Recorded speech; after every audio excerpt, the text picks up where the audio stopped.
নতুন জায়গায় এসে নতুন করে সংসার শুরু হয়েছে। এখন সকাল 6টার থেকে রান্না শুরু হয়, 8টার মধ্যে কমপ্লিট করতেই হয়। তারপর বাড়ির সব কাজ টাজ থাকে।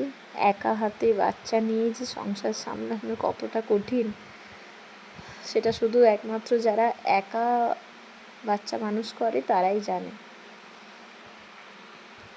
সব কিছু কাজ করতে হয় নিজেকে, বাচ্চাটাও নিজেকে একা হাতে সামলাতে হয়। তারপরে বাচ্চার পড়াশুনো, স্কুল, সব কিছু তো আছেই। নতুন জায়গায় নতুন পরিবেশে এসে মা ছেলের একা একা থাকতেও খুব কষ্ট হচ্ছে। এইখানে মানে নিজেদের কথা বলার সঙ্গীটা পর্যন্ত কেউ নেই।